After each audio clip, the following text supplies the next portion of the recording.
बिस्मिल्लाहिर्रहमानिर्रहीम। Second session का आगाज हम लोग करते हैं। सेकंड सेशन में जो आपके सामने स्केड्यूल दिया गया था, उसके जो स्पीकर है वो भी हमारे बीच पहुंच चुके हैं और तीन अहम सेशन इस पर्टिकुलर सेशन में होने वाले हैं, जिसमें पहला है NGOs documentation of trust and Waqf के लिए और ट्रस्ट के लिए जो डॉक्यूमेंट्स की जरूरत होती है, कौन कौन से डॉक्यूमेंट्स है, ड्यू डिलिजेंस है, कॉम्प्लायंसेस आपको पूरे करने होते हैं। इसके लिए डॉक्टर इरफान अजमेरी साहब हमारे बीच मौजूद है। साथ ही साथ विमेन एम्पावरमेंट के लिए 2 सेशन रखे गए हैं। रेशमा शेख साहिबा लोनावाला से आई है और गजाला आजाद मैडम मुंबई से। ये 2 लोग हमारी रहनुमाई करेंगे विमेन एम्पावरमेंट के ऊपर। इनके एनजीओस किस तरीके से काम कर रही है और हम कैसे इनसे जुड़ सकते हैं, या दिगैर जो खवातीन हैं अपने इलाकों में कैसे काम अंजाम दे सकते हैं।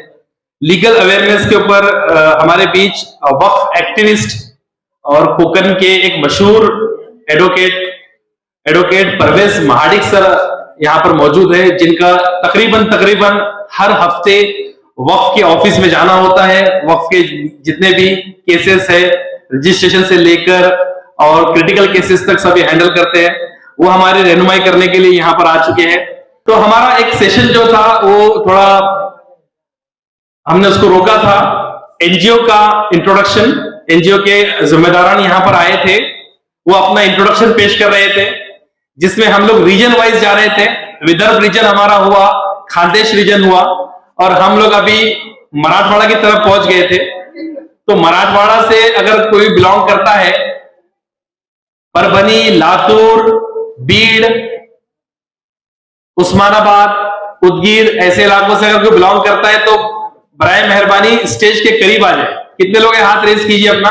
बीड़ आ जाइए, करीब आ जाइए आप और अपना इंट्रोडक्शन देने के लिए तैयार हो जाइए। आपके पास में 2 मिनट है, ज्यादा से ज्यादा आप 2 मिनट को 3 मिनट में कन्वर्ट कर सकते हैं।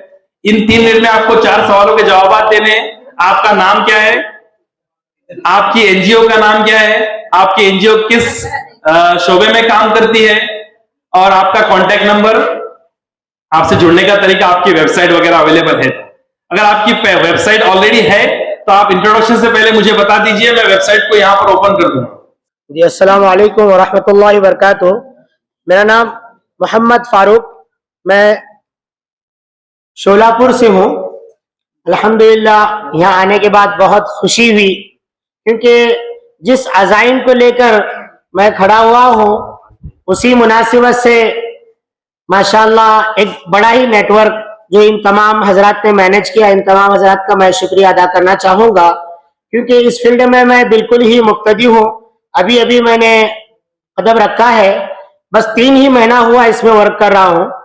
मेरी एनजीओ का नाम है Al Falah educational welfare and charitable society Sholapur. तो अल्हम्दुलिल्लाह एक स्कूल भी हमने शुरू किया है। 3 महीने के अंदर 10,000 स्क्वायर फीट जगह वगैरह का भी इंतजाम हुआ और डोमेन वगैरह भी खरीदना हुआ है, वेबसाइट वगैरह पे भी वर्क चालू है। बस मैं मुक्तदी रहने की वजह से आप तमाम से हमारे लिए खुसूसी दुआओं की दरख्वास्त करूंगा। जज़ाकल्लाहु खैर। नेक्स्ट बीड़ से सोलापुर, कोल्हापुर आइए sir. State level NGO conference 2025 के स्टेज पे तशरीफ फरमा सभी जिम्मेदार महाराष्ट्र के अलग अलग डिस्ट्रिक्ट से यहाँ पर इकट्ठे हुए, सारे एनजीओ से जुड़े हुए भाई और बहनों, अस्सलाम वालेकुम व रहमतुल्लाहि व बरकातुहू। माई सेल्फ मुजम्मिल पटेल, मैं परभनी से हूँ। Alamgir minority education welfare society, youth and citizen forum नाम के 2 एनजीओ हम रन करते हैं। आलमगीर माइनॉरिटी एजुकेशनल सोसाइटी के तहत 2012 से एजुकेशनल सेक्टर में हम लोग काम कर रहे हैं। काम करने का तरीका ये है कि मैं जिस शहर में रहता हूं, मेरा शहर मराठवाड़ा का सबसे बैकवर्ड डिस्ट्रिक्ट कहला जाता है। हाईली मुस्लिम पॉपुलेशन है और बदकिस्मती से हमारे पास का literacy rate as compare to other district in Maharashtra बहुत लो है। Drop out percentage after 10th and 12th as compare with study with Maharashtra बहुत कम है।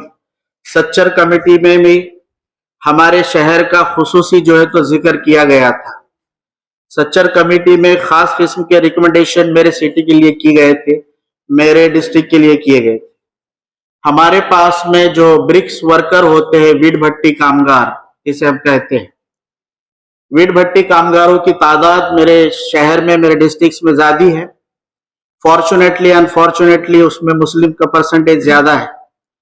ऐसे लोग हैं जिनकी जो लाइफ है राशन पे कटती है, उनके जो वेजेस है, जो पेमेंट्स है, वो पेमेंट्स भी उनके अगर देखा जाए तो उनकी जिंदगी गुजर बसर करने के लिए सफिशिएंट नहीं है। तो सवाल ये खड़ा होता है कि इन बच्चों का एजुकेशन का क्या। छोटी सी टीम है सर हमारी, 4-5 लोग मिलके उसके लिए काम करते हैं। हमें पता है कि वो लोग फीस एफोर्ड नहीं कर सकते। मैथ और इंग्लिश साइंस, मैं खुद एक जूनियर लेक्चरर हूँ एक कॉलेज पे। हम हमारे लेवल पे उन बच्चों को हम कोचिंग देते हैं, इस किस्म का काम करते हैं।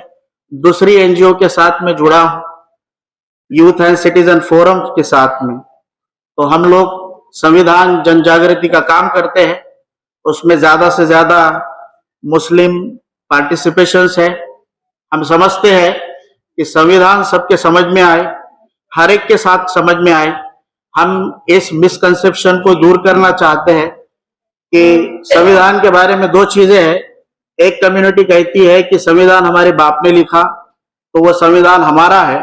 दूसरी कम्युनिटी कहती है कि ठीक है, संविधान उनके बाप ने लिखा तो संविधान उनका है। मगर हम बोलते हैं कि कॉन्स्टिट्यूशन हमारा है, इसलिए हम चाहते हैं कि वो कॉन्स्टिट्यूशन की कंसेप्ट ज्यादा से ज्यादा मुस्लिम लोगों में रीच आउट हो, उसे ज्यादा से ज्यादा मुस्लिम लोग समझे। इसलिए यूथ एंड फोरम के जरिए हम कॉन्स्टिट्यूशनल सेमिनार्स अरेंज करते हैं। जाकिर सर को मैं स्पेशल थैंक देना चाहता हूं कि मैंने इनके दोनों भी प्रोग्राम, एक दापोली का प्रोग्राम और हाज हाउस का प्रोग्राम, दोनों भी प्रोग्राम मैंने आपके यूट्यूब पे अटेंड किए हैं। यूट्यूब पे ही देखा हूं और उसके बाद में कैसे तो भी आपके ग्रुप में मैंने इंकरेजमेंट की है। मुझे चांस मिला आपसे जुड़ने का और अल्लाह ताला का बड़ा एहसान है मुझ पे और हम सब पे कि हम अलग अलग डिस्ट्रिक्ट से, प्लेसेस से आए और हमको सुनने का मौका मिलेगा। क्योंकि मुसलमान बहुत काम करता है, बस उसका काम कभी स्क्रीन पे नहीं आता। और एक बड़ा प्लेटफॉर्म है अपने अपने काम को स्क्रीन पे लाना, ताकि दूसरे लोग मोटिवेट हो, दूसरे लोग हमको समझे। वो जो एक तब्बू हमारे बारे में डिस्कस किया जाता है, जो एक टैग हम लोगों को लगा है, शायद ये अब उसकी शुरुआत हो रही है अलग अलग स्टेट में, और महाराष्ट्र में जाकिर सर ने इसकी शुरुआत की है। अल्लाह इनकी मेहनतों को खूब नवाजे और जिस मकसद से हम यहाँ पर आए हैं वो मकसद हासिल करके कुछ ले जा सके और उसको हम हमारी सोसाइटी में इम्पार्ट कर सके। ऐसी मैं अल्लाह सुब्हान ताला से दुआ करता हूँ। व आखिर दाना अल्हम्दुलिल्लाह रब्बिल आलमीन। हाँ, नेक्स्ट ये उल्लासनगर से भी आए और साथी आए हुए। उनकी बड़ी रिक्वेस्ट थी कि बम्बई वालों को लास्ट में आप बुला रहे हैं, आ जाइए आप। थैंक यू सर, दिल से थैंक यू। बहुत जल्दी मौका मिला, मुझे लगा आज मिलेगा ही नहीं। जिस तरह से आपने लास्ट से स्टार्ट किया तो मैं कुछ देर के लिए ऐसा लगा कि मुझे आज मिलेगा ही नहीं। ठीक, अल्लाह बहुत बड़ा है, सबकी सुनता है। दिलों को आपके दिल में क्या चल रहा है? मेरा नाम समीनुल शेख है और उल्लासनगर में हम एक संस्था चलाते हैं जिसका नाम है बरकातिया ट्रस्ट, मदरसा मस्जिद अहले सुन्नत बरकातिया। 2002 रजिस्ट्रेशन है इनका, जिसमें हम चलाते हैं मस्जिद, मरकज, दारुल मदरसा। लेकिन 2023 से एक इंग्लिश स्कूल की शुरुआत, एक नींव रखी थी और माशाअल्लाह 2 साल में हमारे पास स्ट्रेंथ भी बहुत मजबूत आ गई, जो हमें उम्मीद नहीं थी। उस उम्मीद को लेकर हम आप लोगों के सामने मांगने आए। कहते हैं ना, मांगने से सब कुछ मिलता है, बस एक प्लेटफॉर्म की जरूरत है। और मुझे लगा ये सही प्लेटफॉर्म है, और इस प्लेटफॉर्म में मांगो तो जरूर कुछ ना कुछ नवाजा जाएगा। शुक्रिया। मेरा नंबर है 9834904442 9834904442। Thank you. अस्सलाम वालेकुम। मैं औरंगाबाद से बिलोंग करता हूँ। मेरा नाम मोहम्मद शफी अंसारी है। मैं welfare association for resurgence of minority की तरफ से आया हूँ। आपको मालूम है कि हमारा विजन है कि जिस तरह जवाहर नवोदय विद्यालय पूरे हिंदुस्तान में एक मुकाम बनाए हुए हैं और ये 6ठी से लेके 12वीं तक चलते हैं। ये गवर्नमेंट के स्कूल होते हैं और ये पूरे इंडिया में कम से कम 600 स्कूल है, उनका एक नेटवर्क है। और उससे जो फारिग होते हैं बच्चे, वो हिंदुस्तान के हुकूमत यानी हिंदुस्तान के बड़े बड़े पोस्ट पे इस वक्त है वो लोग। मेरा कहना ये है कि वो 6 साल में क्या भर देते हैं उनके दिमाग में। ये ऐसा कौन सा सिस्टम है जो जवाहर नवोदय विद्यालय उनको दे रहा है। तो उसी तर्ज पर 2008 में हमने welfare association for resurgence of minority कायम की, जिसकी प्रेसिडेंट मारूफ साहब यहाँ पर मौजूद है, वो डिटेल में बताएंगे आपको। तो हम ये चाहते हैं कि इसी तर्ज के हम हर जिले में एक स्कूल कायम करें जो हमारे कम्युनिटी के 6 साल बच्चों को दे, और ये बच्चे हुकूमत का एक हिस्सा बने, बड़े बड़े ओहदों पर पहुंचे। आज देखते हैं कि 30 से 35% जवाहर नवोदय विद्यालय के बच्चे हिंदुस्तान की हुकूमत का हिस्सा बने हैं, जो आईपीएस यूपीएससी में हिस्सा लेते हैं और कॉम्पीट करते हैं, और उसी तरह स्टेट के कंपटीशन में भी हिस्सा लेते हैं। और डॉक्टर से इंजीनियर तो उनके लिए कुछ मायने ही नहीं रखते हैं। उसी तरह हमारे कम्युनिटी में भी ऐसे स्कूल कायम हो, जैसे हम मदरसे और बड़े बड़े मदारिस चला रहे हैं, हम इसी तरह के एक कम्युनिटी स्कूल कायम करें जो जवाहर नवोदय विद्यालय पर की तर्ज पर चले। इसीलिए हम कोशिश कर रहे हैं। हमें कामयाबी मिली कि परभनी में एक स्कूल कायम हुआ जो Indian school of learning and integration के नाम से है। तो इसके लिए एक साहब ने 4 एकड़ जमीन दिए हैं, तो इंशाल्लाह वहां पर बहुत जल्द एक कॉम्प्लेक्स कायम होगा। इस कॉम्प्लेक्स में हम चाहते हैं एक सीबीएसई स्कूल हो, एक मकतब हो, एक मस्जिद हो, हॉस्टल, काउंसिल और सेक्रेटरीट हो, जहां से हम अच्छे तरह से निजाम चला सके और अलग अलग तंजीमों को से मिलकर हम काम कर सकें। जज़ाकल्लाह खैर। आइए नेक्स्ट, जिनको अपने इंट्रोडक्शन देना है वो अपने थोड़ा करीब में आ जाए तो बेहतर होगा। और हम लोग 17 मिनट हमारे पास में है, तो और हम लोग 5 लोगों के यहाँ पर इंट्रोडक्शन लेने वाले हैं। तो जो पहले आएगा 5 आगे उनके ले लेंगे इंशाल्लाह।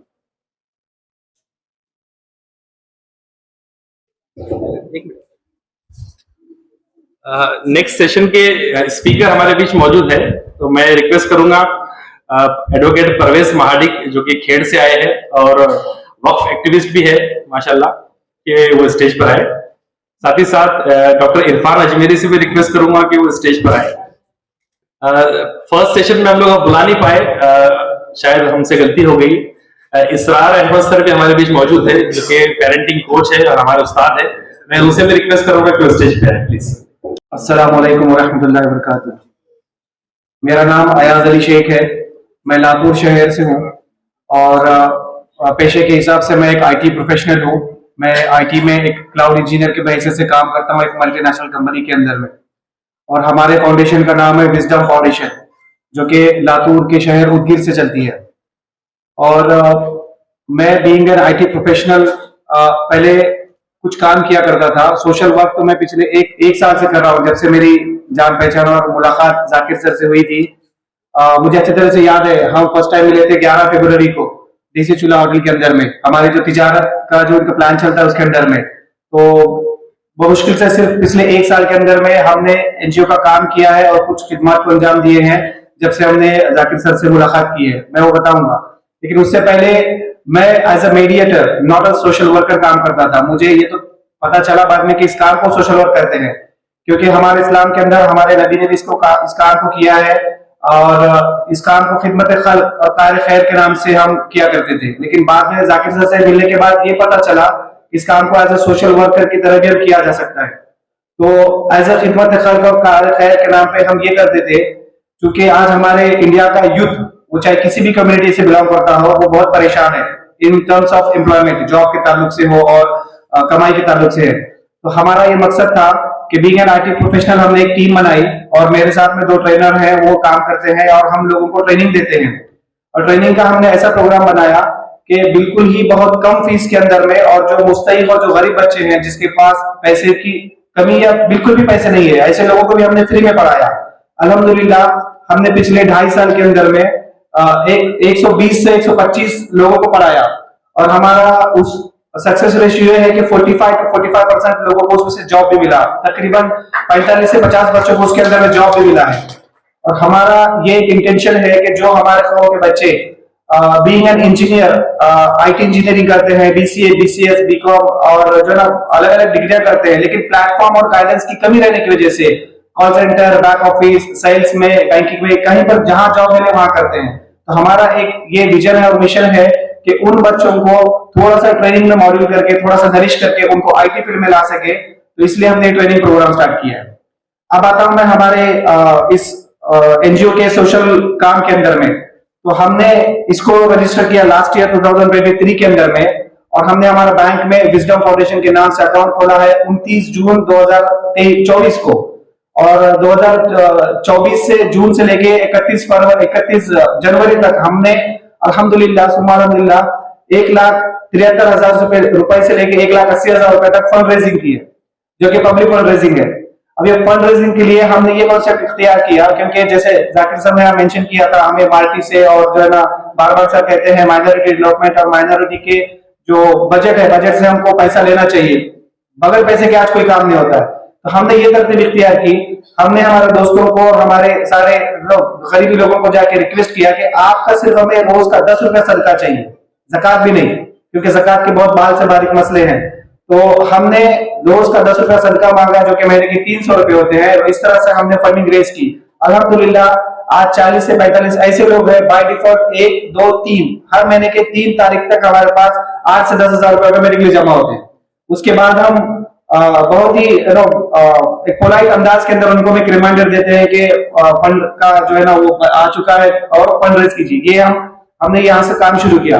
और हम ये फंड कहाँ यूटिलाइज करते हैं, तो हम ये काम करते हैं उलमाओं के साथ लेकर, जिनके हम जैसे जाकिर सर बार बार कहते हैं, हमें इंग्लिश बोलने वाला भी चाहिए, हमें आलिम भी चाहिए, मुफ्ती भी चाहिए, हाफिज भी चाहिए, इंटेलेक्चुअल भी चाहिए, आईटी वाले भी चाहिए। सब लोग मिलकर अगर काम करेंगे इत्तेहाद के साथ में, तो ये काम जो है ना वजूद में आएगा। तो इसलिए हमने उलमाओं के साथ, उलमा की रोशनी के अंदर, उनके रहबरी के अंदर में ये काम शुरू किया है। हमारे साथ उलमा कराम भी और हमारे मौलाना साहब भी यहाँ पर। तो जो भी सोशल वर्क हम करते हैं, पहले हमारे उलमा के साथ डिस्कस करते हैं, इस्लाम के अंदर और शरीयत के अंदर जो हमें रोशनी मिलती है और जो इजाजत देती है शरीयत, उसको ही हम काम को अंजाम देते हैं। तो हमने कुछ काम अंजाम ये दिए हैं कि हमने एक रीडिंग रूम लिया है। हम खास करके एजुकेशन के अंदर में काम करना चाहते हैं, तो हमने एक रीडिंग रूम लिया है जो कि 10 बाय 25 का एक हॉल है। वहां पर बच्चों को हम फ्री ऑफ कॉस्ट में पढ़ाने के लिए बुलाते हैं, और स्टडी रूम, लाइब्रेरी के लिए भी हमने उसको एक शक्ल दी है। और हमने लोगों से ये अपील की है कि आपके पास जो अनयूज्ड किताबें हैं, बुक्स हैं, वो हमको डोनेट कीजिए, ना कि उसको रद्दी में बेचिए। बंगाल में रद्दी में बेचने से बेटर है वो हमको डोनेट कीजिए, ताकि उस किताब के कुछ वर्क, कुछ जो पेपर है, अगर बच्चा पढ़ेगा तो उसको इल्म हासिल होगा।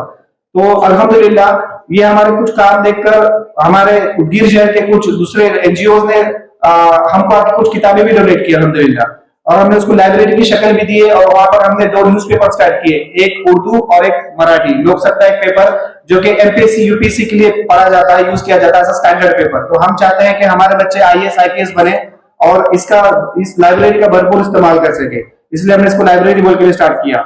और हम क्या करते हैं, मुस्तहीक बेवा औरतें जो कि बहुत ही गरीब, बहुत ही बेहाल है, जिनका पुरसान हाल कोई नहीं रहता है उनके शोहर के इंतकाल के बाद, ऐसे औरतों के जो है ना हम तहकीक करते हैं, इंक्वायरी करते हैं, और फिर उनको हम महीने का राशन किट हम उनको प्रोवाइड करते हैं। और हम इमरजेंसी केसेस के लिए भी फंडिंग रेज करके उनको हेल्प करते हैं, जैसे कि मेडिकल केस है या फिर एजुकेशन केस है। हमारे कौम के अंदर टैलेंट बहुत है, लेकिन गाइडेंस और फंडिंग, कुछ रुपए फीस न भरने की वजह से भी उनकी जो है पढ़ाई पीछे रह जाती है। तो हम ऐसे बच्चों को भी सर्च करते हैं और उनकी फीस भरने में उनको हेल्प करते हैं। और हम करियर गाइडेंस का प्रोग्राम चलाते हैं, जिसमें हर महीने के सेकेंड संडे और फोर्थ संडे को 10 बजे से 12:30 बजे तक प्रोग्राम चलता ही है, जिसके अंदर में हम बच्चों को स्टेज पे बुला के एक उनको उनके अंदर एक करेज पैदा करने की भी हम कोशिशें करते हैं कि बच्चे आए स्टेज पर अपना इंट्रोडक्शन दे और उस बच्चे का क्या विजन है, उसको क्या बनना है, ये वो अपने सामने पेश करे, तो हम उसको उस तरह से गाइड करते हैं। ये एक हम काम करते हैं। और मैंने जाकिर सर से अभी आज सुबह जब मिला था, मैंने उनसे एक बात कही थी, हम एक ड्रीम बिग ड्रीम अर्ली एक फाउंडेशन से जुड़े जो कि हैदराबाद से है, सैयद अनवरुल हुदा साहब उनका नाम, वो आईपीएस रिटायर्ड ऑफिसर है। वो लोग क्या करते हैं, अगर मान लीजिए किसी बच्चे को आईएएस आईपीएस बनना है और वो बच्चा मान लीजिए बीए इकोनॉमिक्स लेके पढ़ता है, तो ऑलरेडी जो बीए इकोनॉमिक्स पढ़कर जो बंदा ऑफिसर बन चुका है, आईपीएस हो, आईएएस हो या चाहे किसी बड़ी पोस्ट हो, तो उस ऑफिसर से उस बच्चे का कॉन्टेक्ट कराते हैं। और जब तक उस स्टूडेंट की पोस्ट नहीं निकलती तब तक वो दोनों का कॉन्टेक्ट बंद नहीं होता है। और जो मान लीजिए फॉर एग्जांपल एक दूसरा बंदा है, उसने एमबीबीएस करके उसको आईएएस आईपीएस बनना है, तो ऑलरेडी जो एमबीबीएस करके जो आईएएस आईपीएस बंदा बन चुका है, वैसे ऑफिसर से उनका कांटेक्ट कराते हैं। और जब तक उस बच्चे का पोस्ट नहीं निकलता तब तक वो दोनों की जो है बॉन्डिंग रहती है। तो हम ये काम भी अल्हम्दुलिल्लाह अभी शुरू करने वाले हैं। तो ये थोड़े से हमारे खिदमत अंजाम है, और ये सिर्फ विद इन 1 ईयर 11 फरवरी से हमारी मुलाकात हुई और आज 15 फरवरी है। 1 साल के अंदर में हमने इतने काम को अंजाम दिया है। आप लोगों की दुआएं और साथ रहकर इंशाल्लाह और भी काम को अंजाम देंगे। जज़ाकल्लाह। 950-340-9843। नाम अयाज अली शेख, लातूर। मैं यहाँ पर ये दुआ से और ये उम्मीद से आया था कि बहुत नए नए लोगों से मुलाकात करूंगा, दोस्ती होंगी, लेकिन ऐसा लग रहा है कि मेरी दुश्मनी ज्यादा होने वाली है यहाँ पर, क्योंकि मैं लोगों को टोकने के लिए यहाँ पर मुझे काम मिला है। तो बराए मेहरबानी आप उसको ध्यान में रखते हुए अपना इंट्रोडक्शन उस हिसाब से दे कि हमारा इंट्रोडक्शन सबका मुकम्मल आज हो जाए। आज मुसलसल अगर ये सिलसिला चलता है और इंट्रोडक्शन खत्म होता है, तो कल हमारे पास में बॉन्डिंग करने के लिए मिलने के लिए वक्त मिलेगा। अगर बहुत से लोगों का इंट्रोडक्शन ही आज नहीं हो पाया, तो कल हम उनसे कैसे नंबर देंगे या कार्ड एक्सचेंज करेंगे। Sir next. अस्सलाम वालेकुम रहमतुल्लाहि व बरकातुहू। मैं काजी अरशदुद्दीन पनवेल से, अंजुमन फैजनदान तौहीद एजुकेशनल एंड वेलफेयर ट्रस्ट। 2018 के अंदर ये इस क़याम अमल में आया। मस्जिद, मकतब और community development centre. Community development centre में हमने लास्ट ईयर से ही हमने इसके ऊपर काम करना शुरू किया है, और अल्हम्दुलिल्लाह हमने लास्ट टाइम में एक करियर गाइडेंस लिया था पनवेल के अंदर। जाकिर सर भी वहां पर आए थे। एजुकेशनल अवेयरनेस का काम भी हम स्कूलों के अंदर शुरू कर चुके हैं, और गवर्नमेंट स्कीम के अवेयरनेस का काम भी हमने उसको जारी कर चुके हैं। एक मेरी मतलब एक सोच एक मुख्तलिफ एक ये है कि जैसा हम गरीबों के ऊपर ज्यादा ध्यान देते हैं कि भाई उनको फीस कम करो, ये करो, वो करो, लेकिन मेरी एक सोच ये है कि जिन लोगों से पैसा निकाल सकते हैं उनसे पहले फीस लो अच्छी से, और बाकी फिर उसके बाद में जो जिनको देना है हम उनको थोड़ा सा ये करें। तो इस पर भी हमारा काम चल रहा है। अस्सलाम वालेकुम, मेरा नाम जुबैर दुरुक्कर है, मैं अखलूस से हूँ। मेरे दादाजी स्वतंत्र सैनिक थे, उनके नाम से हमने स्वतंत्र सैनिक अब्दुल रहमान दुरुक्कर सामाजिक बोधिश संस्था की शुरुआत की, और अल्हम्दुलिल्लाह अखलूज में अच्छी तरह से काम चला है। और जब से जाकिर भाई शिकलकर से मुलाकात हुई 2019 से और 20 से लेके आज तक, उन्होंने हमें अच्छा मार्गदर्शन किया, और उनके अपनी जो यमेना की तरफ से हमारे को जो मालूमात मिलती है उससे हमें बहुत फायदा हुआ, और उन्होंने हमें बोलने का मौका दिया। मैं उनका शुक्र अदा करता हूँ। अस्सलाम वालेकुम warahmatullahi wabarakatuh। मेरा नाम नूर पटेल है, मैं बांद्रा खिदमत ग्रुप से जुड़ा हूँ। हमारी trust generally medical and education में हेल्प करती है। मेरा रोल ये है, basically I am from IT field, पर मैं लॉजिस्टिक पार्सल कोरियर सर्विसेज करता हूँ। और हमारा काम ये है कि हम ज़्यादातर ऐसे लोगों को जो खुद से रोजगार करना चाहते हैं या वुमेन डेवलपमेंट है, जो घर से काम करना चाहती है, हम उनको सपोर्ट करते हैं वो कोरियर एंड सर्विसेज। अगर किसी को इंटरेस्ट है खुद का बिजनेस शुरू करना है, लोग आप बड़े बड़े ट्रस्ट चलाते हैं, कोई लोग आपके पास काम के लिए आते हैं कि भाई मुझे काम चाहिए या रोजगार शुरू करना है विदाउट एनी इन्वेस्टमेंट उनको हेल्प करते हैं कि भाई उनको आप खुद का कोरियर पार्सल सर्विस स्टार्ट करो। हम पूरा सोशल मीडिया से पूरा उनको सपोर्ट करते हैं। अल्हम्दुलिल्लाह काफी लोग जुड़े हैं ऑल इंडिया लेवल से, मेरा मोबाइल नंबर है 7798887803। I repeat 7798887803। तो अगर कोई भी किसी को बिजनेस स्टार्ट करना है लॉजिस्टिक में without investment, they can connect me. शुक्रिया, जज़ाकुमुल्लाह खैर। नूर पटेल, मोहम्मद नूर पटेल फ्रॉम मुंबई थाना बांद्रा खिदमत ग्रुप। अस्सलामु अलैकुम रहमतुल्लाहि व बरकातहू। मेरा नाम अब्बास अली अंसारी है। मैं 37 years department of atomic energy nuclear power में जॉब किया था। रिटायरमेंट के बाद मैं अपने स्टेट झारखंड जमशेदपुर पहुंचा। वहां पे एक ट्रस्ट बनाया। इस ट्रस्ट का नाम है दोस्त ट्रस्ट। उसमें अभी अभी बात निकली थी कि हर फिरके के लोग मौजूद रहें। तो इस ट्रस्ट में सुन्नी जमात के लोग, जमात के लोग और अहले हदीस के लोग, ये तीनों जमात के लोग मिलकर के इस ट्रस्ट में बने हुए हैं। सारे एग्जीक्यूटिव मेंबर्स इसमें हैं। दूसरा है, मैं उनका शुक्रगुजार हूं जनाब एडवोकेट हसन मौलानी साहब का। 1 साल पहले मैंने उनसे कांटेक्ट किया था और इस बार जाकिर साहब से टेलीफोनिक बात हुई जो काफी इम्प्रेसिव लगा। और उसी को हमारा मोटो है, जिस फील्ड में काम कर रहा हूं, 200 बेड हॉस्पिटल का फाउंडेशन डालने का ऑलमोस्ट जमीन का परचेज के फाइनल हो चुका है। उसी हेल्थ सेंटर में nursing training centre, skill based ITI और सीनियर सिटीजन का केयर यूनिट उसी इंस्टॉलेशन में रहेगा। उसके साथ साथ माइनर में हम लोग कैरियर काउंसलिंग करेंगे। एक वर्ड है, हमें O से stand for opportunity. O stands for opportunity. Today having only one O, while yesterday don't have any O, and tomorrow has 3 O. So we should grab the opportunity of O. Thanks. 8554824293। अस्सलाम वालेकुम। नबी करीम सल्लल्लाहु अलैहि वसल्लम की एक हदीस से मैं अपने बात का आगाज करूंगा। हुज़ूर ने फरमाया, खैरुम मिनकुम मन यनफउन नास, तुम में सबसे अफजल वो है जिससे आम लोगों को फायदा हो। तो यहाँ इतने सारे NGOs वाले और इतने मतलब कार खैर वाले लोग ऑलरेडी मौजूद हैं सारे। तो एक इसका एक पहलू है कि ठीक है, एम्पावरमेंट बहुत जरूरी है और आम लोगों तक फायदा पहुंचना चाहिए। मैं बांद्रा खिदमत ग्रुप से बिलोंग करता हूँ, उससे हमारा एसोसिएशन है।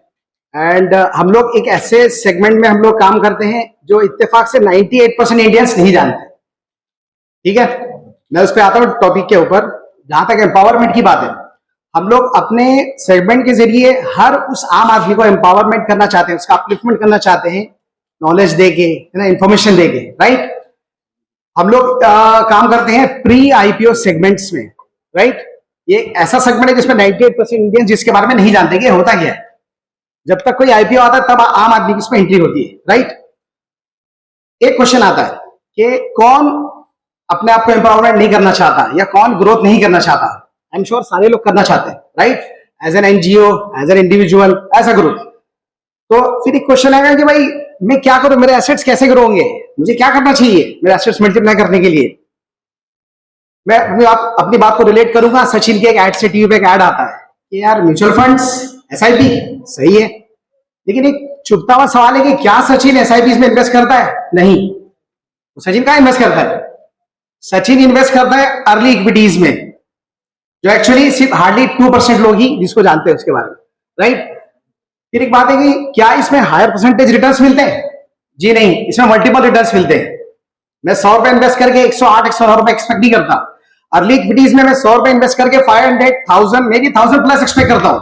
Yes, it is a fact, there are 1000 examples to substantiate it. Right, लेकिन 20-25 साल लगता होगा एसेट्स मल्टीप्लाई होने के लिए। जी नहीं, 1, 2, 3 and 4 years, दैट्स इट। क्या ये रियल है? Yes, it is a fact. पर कैसे? इसके लिए come join us, fastest growing pre IPO firm Supremus angel, जिसको मैं रिप्रेजेंट कर रहा हूं, to know the hidden future potential gems. Right, India growth story intact है। यहां पे ऐसी हजारों कंपनीज आज भी मौजूद है जो अपने कॉम्पिटिटर्स से, पीएस से फार अहेड चल रही है, काफी आगे चल रही है। राइट, क्या आप लोग ऐसी कंपनीज के बारे में इंफॉर्मेशन जानना चाहोगे? Definitely yes. तो 1-to-1 और 1-to-many सेशंस करने के लिए we are open for Zoom meetings also. ठीक है, हमारे साथ आइए और जानिए कि आप अपने फाइनेंसेस को मल्टीप्लाई कैसे कर सकते हैं। आप as a investor, as associates हमारे साथ कनेक्ट कर सकते हैं, राइट। मेरा नंबर है 836953918। शुक्रिया, जज़ाकल्लाह। इकरामुद्दीन अंसारी। खैर मैं रिक्वेस्ट करता हूँ मुन्ना भाई से कि आए और इंट्रोडक्शन अपना दे, इसके बाद हम लोग इस सिलसिले को यहीं पर रोकेंगे और हमारे सेशंस कंटिन्यू करेंगे। आइए मुन्ना, सबका नंबर है। अस्सलाम वालेकुम रहमतुल्लाहि व बरकातुहू। मेरा नाम मशाक कारवारी है, लेकिन बिजनेस के अंदर बचपन से मेरे को मुन्ना मुन्ना बोल के लोगों ने मेरा नाम मुन्ना भाई कर दिया है।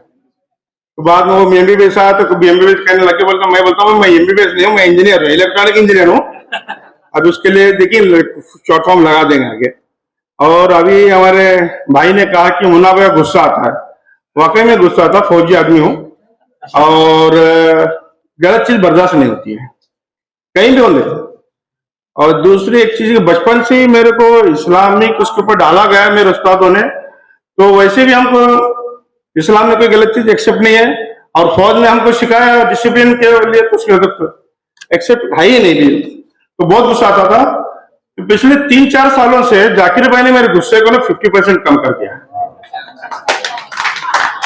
अभी मेरे अहिल्या भी मेरे बोलने लगे कि आपको गुस्सा क्यों नहीं आ रहा, लेकिन अब तो मैं बोला नहीं जाकिर भाई का नाम, तो फिर भी बहुत गुस्सा है अल्हम्दुलिल्लाह।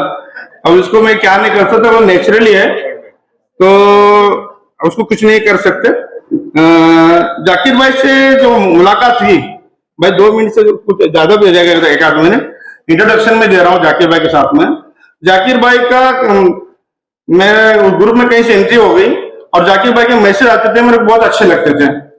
तो जाकिर भाई को मैंने अस्सलाम वालेकुम रहमतुल्लाहि व बरकातुहू ऐसे मैसेज किया, तो जाकिर भाई ने WS का तो ऐसे लिख के भेज दिया। तो मेरे को आ गया गुस्सा, भाई एक आदमी को हम सलाम कर रहे हैं और वो उसका जवाब इस तरह से देख रहा, तो मैं जाकिर भाई के ऊपर बड़ा गुस्सा हो गया, पता नहीं क्या क्या बोला। जाकिर भाई ने मुझे कुछ बोला ही रिप्लाई में। मैं बोला यार गांधी जी कहाँ से आ गया ये, आज तक तो मेरे को हर कोई झगड़ता था मेरे से, कोई भी मैं बात करता था। तो खैर अल्हम्दुलिल्लाह उनके साथ में जुड़ गया।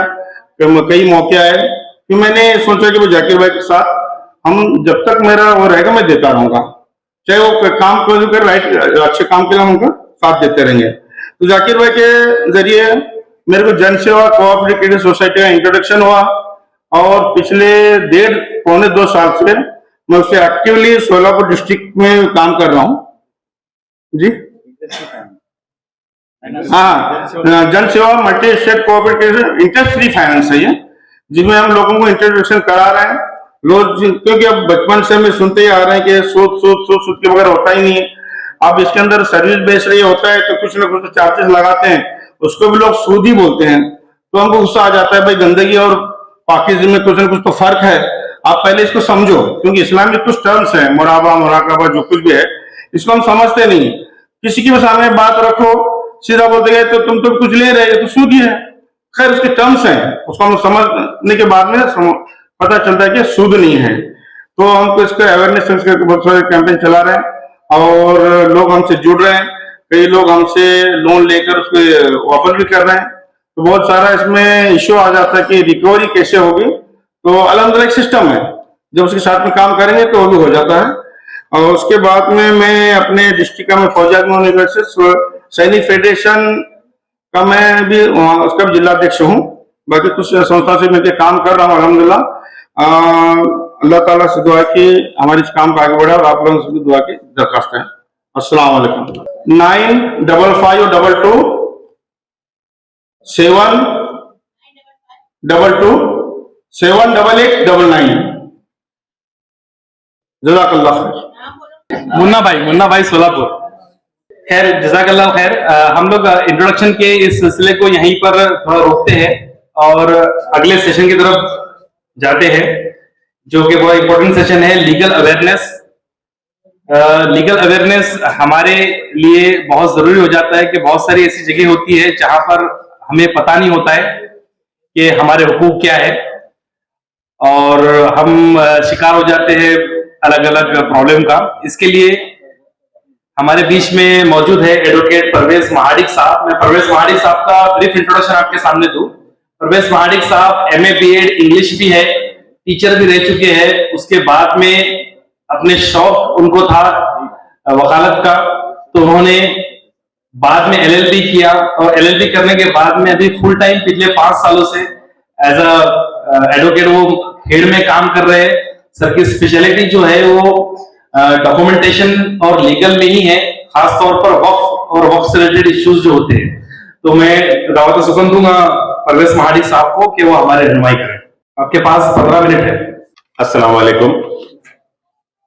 सबसे पहले आप लोगों का यहाँ पे बहुत बहुत शुक्रिया, क्योंकि हम अक्सर जाकिर भाई से जब बात होती है तो हमेशा एक बात का जिक्र होता ही है कि दुनिया में गर्दी बहुत है, लेकिन अल्हम्दुलिल्लाह MMNF के पास दर्दी लोग बहुत सारे हैं, जो 2 दिन के लिए इटसेल्फ बदलापुर स्टेशन से देखना ये भी बहुत बड़ी बात है। फिर ट्रेन आ रही है 5 बजे मैसेज, कोई कब आ रहा है, कोई कितने मिनट पे आ रहा है, सब ये देखने के बाद मालूम पड़े ये क्या चल क्या रहा है। एक फंक्शन के लिए भी कभी इतनी तैयारी, और यहाँ किसी शादी का नज़म वगैरह तो कुछ नहीं, सिर्फ NGOs है, सोशल वर्क का जुनून है और माशाल्लाह लोग आ रहे हैं। अल्लाह हर एक को अजरे अजीम से नवाजे। जितना एहसान सर ने बताया इतना क्या मुझे नहीं लगता कि काफी बहुत सारी बातें बता दी है, टीचर एडवोकेट वगैरह। लेकिन मेरे ख्याल से यहाँ बैठे हुए जितने भी लोग हैं, सबसे पहले एक नाम लिए वकील, तो लोगों को जरा सा डर लगता है। एडवोकेट, वो लॉयर, वकील, बाबा इनसे जरा थोड़ा सा दूर ही रहे तो बेटर है, और ऐसा एक नोशन भी है शायद। तो खैर मेरे ख्याल से हर एक यहाँ बैठा हुआ शख्स एक NGO से कनेक्टेड है, ज्वाइंट है, और वो NGO it may be of 2 types, registered NGO और अनरजिस्टर्ड। लेकिन आई गेस मेरा ये मानना है कि बहुत सारे NGO जो है वो चैरिटी कमिश्नर के अंडर रजिस्टर्ड है। अब हमारा क्या होता है कि बहुत सारे लोगों का, मैं सबका ये कर रहा हूं, मैक्सिमम लोग जो है ना जोश में एक NGO निकालते हैं, रजिस्ट्रेशन होता है और बहुत सारा जोश और खरोश के साथ उसकी मतलब बैंड बाजे के साथ उसके एक आगाज होता है कि हमारा NGO, चलो शुरुआत हुई। अब NGO रजिस्ट्रेशन होना क्या हमारे लिए इतना बस है? नहीं, इसका एक डॉक्यूमेंटेशन होता है। सी, आपका NGO आपके ऑफिस से जिंदा नहीं रहता, आपके PTR, आपके शेड्यूल 1, आपके चेंज रिपोर्ट से आपका NGO जिंदा होता है। न कि आप कितना बड़ा ऑफिस चलाते हैं, कितने एक्टिविटीज चलाते हैं, कितने हजारों लाखों का आपका टर्नओवर है। और सबसे ज्यादा जो लोग बोलते हैं हम परेशान है, गवर्नमेंट पॉलिसीज है, ये है वो है, मैं मेरे तजुर्बे से बता रहा हूं ये कोई प्रॉब्लम्स ही नहीं है अगर हम डॉक्यूमेंटेशन पे करेक्ट है तो। ये कोई प्रॉब्लम्स नहीं है, हमें डोनेशन 1 लाख आ रहे हैं आने दो, 1 करोड़ आ रहा है आने दो, आप प्रॉपर उसका एक सिस्टम रखो तो सब कुछ। अब इसमें सबसे पहले क्या होता है, हर एक हमारे NGO का जो पीरियड होता है, टेन्योर, वो 5 इयर्स होता है। यानी हमारा NGO है, एक मेरा NGO है, मैं उसमें प्रेसिडेंट हूं, सेक्रेटरी है, ट्रेजरर है, एंड और 9, 11, 13 जो भी मेंबर्स है। अब इनका टेन्योर कितना है तो 5 इयर्स है। फर्ज कीजिए कि 2020 में मैंने NGO निकाला, 2025 में उसका टेन्योर खत्म हो गया। अब ये अगर डेट ये अप्रैल है, रजिस्ट्रेशन डेट इज आपकी अप्रैल, तो 1 महीने के अंदर यानी 20 अप्रैल अगर है तो 20 मई तक आपको चेंज रिपोर्ट दाखिल करना है। You have to submit the change report. अब ये चेंज रिपोर्ट क्या है कि फला मेंबर ने रेजिग्नेशन दे दिया, फला काम नहीं करना चाहता, अल्लाह न करे, फला किसी इससे बीमार है, इनएबिलिटी है, नहीं कर सकते, तो इनकी जगह पे हमने इनको नॉमिनेट किया है, इसका एक रेजोल्यूशन है और ये सब कुछ फॉर्मेलिटीज के साथ हम वो वहां पे कर। अब मैं चेंज रिपोर्ट के ऊपर इतना ज्यादा स्ट्रेस क्यों कर रहा हूं, क्योंकि यहाँ पे एक फॉर्म है, इसमें बहुत सारी चीजें लिखी हुई है। RBI के बहुत सारे गाइडलाइंस अभी बहुत स्ट्रिक्ट हो रहे हैं, डे बाय डे नए नए डायरेक्टिव प्रिंसिपल्स आ ही रहे, नोटिफिकेशंस आ रहे हैं। अब इसमें सबसे इंपॉर्टेंट एक है कि ऑडिट को, जो लोग ऑडिट रेगुलर चैरिटी कमिश्नर को सबमिट करते होंगे, इस मतलब लास्ट ऑडिट अगर आपने सबमिट किया होगा तो सबको एक डिफिकल्टी आई होगी। एक कॉलम आता है अभी, whether your body is PTR approved और नॉट। अगर आपकी बॉडी अप्रूव्ड हो तो ही वो सबमिशन होता है आपके चेंज रिपोर्ट का, अदरवाइज आपका ऑडिट रिपोर्ट आपका सबमिट नहीं हो रहा है, it means it is lying as it is, not submitted. तो इस प्रॉब्लम को सॉल्व करें, क्योंकि बहुत सारे लोग जो है ना चेंज रिपोर्ट दाखिल नहीं करते और ये प्रॉब्लम आ रहे, ये एक बात। अब ट्रस्ट में, चैरिटी में हमारे ऑब्जेक्टिव्स क्या है?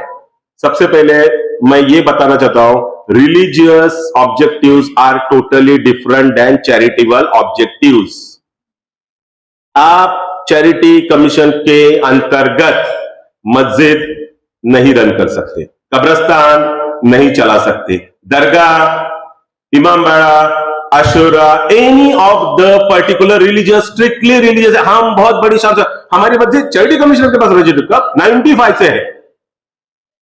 सो गवर्नमेंट का एक गैजेट था 2007 का, उसमें 2006 का एक गैजेट था, बाकायदा चैरिटी कमिश्नर को उन्होंने वो भेजे थे हाईकोर्ट के ऑर्डर से, और सभी डिस्ट्रिक्ट चैरिटी कमिश्नर ने एक लिस्ट बनाए थे, बी कैटेगरी के जितने भी मुस्लिम ट्रस्ट थे that has to be registered under Waqf. जो भी रिलीजियस ट्रस्ट थे जो मैनेज करते थे मस्जिद वगैरह को, वो सबके सब ट्रांसफर किधर हो गए? वक्फ में हो गए। अब जो वक्फ में जो भी ट्रस्ट ट्रांसफर हुए वो दो कैटेगरी में हुए। जो वहां पे ट्रांसफर हुए उनके साथ तीन किस्म के मामला हुए। एक, फाइल ऐसी पड़ी रही जैसे बहुत सारे गवर्नमेंट ऑफिस में होता है, उसके ऊपर कुछ नहीं हुआ, ये पहला ऑप्शन। दूसरा ऑप्शन, अंडर सेक्शन 43 वो चैरिटी से जो ट्रांसफर होते हैं वो ऑटोमेटिकली रजिस्टर्ड हो गए वक्फ में, under section 43 of the Waqf act 1995। तो वो ऑटोमेटिकली रजिस्टर्ड हो गए, उनके सर्टिफिकेट, उनके जोड़ पत्र, उनके रजिस्ट्रेशन ऑर्डर, ये सब निकल गए।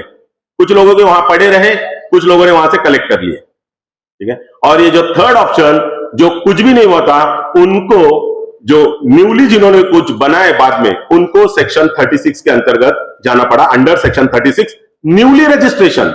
यानी हमने मस्जिद बनाए हमारे गांव में, अब न हमारा चैरिटी में कुछ था, न हमारे आजाद बाप दादा ने कुछ किए थे, हम लोगों ने किए, हमारे मेंबर्स किए, हमने अंडर सेक्शन 36 में रजिस्टर्ड किए, that is the newly registration, वो वक्त में रजिस्टर्ड हो गया। अब लीगल डॉक्यूमेंट्स न होने की वजह से हम बार बार सुनते हैं ये मस्जिद को प्रॉब्लम है, वो मस्जिद को प्रॉब्लम है, ये वक्फ एक्ट हो रहा है, अमेंडमेंट हो रहा है, मुसलमानों का रहना मुश्किल हो जाएगा, इसके ऊपर बुलडोजर जाएगा, ये जगह and so and so and so. मेरे ख्याल से जितना गवर्नमेंट नहीं सोचती उतने हमारे लोग सोचते हैं। नंबर एक चीज तो मैं एक हमेशा डायलॉग बोलता हूं, डर उनको होना चाहिए जो गलत करते हैं, न कि डर उनको होना चाहिए जो सही करते हैं।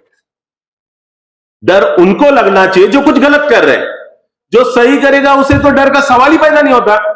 अच्छा, मैं तो चाहता हूं कि गवर्नमेंट की इंक्वायरी हो, हाँ क्या चाहिए आपको, मस्जिद ये लीजिए, रजिस्ट्रेशन ये लीजिए, आपका पीआर कार्ड ये लीजिए, आपका असेसमेंट उतारा ये लीजिए, आपका अपडेटेड वर्जन ये लीजिए, इसमें अमेंडमेंट है, टेक दिस। अब सी हमेशा रिश्वत कौन देता है, पैसे लेके कौन भागता है, जो गलत करता है।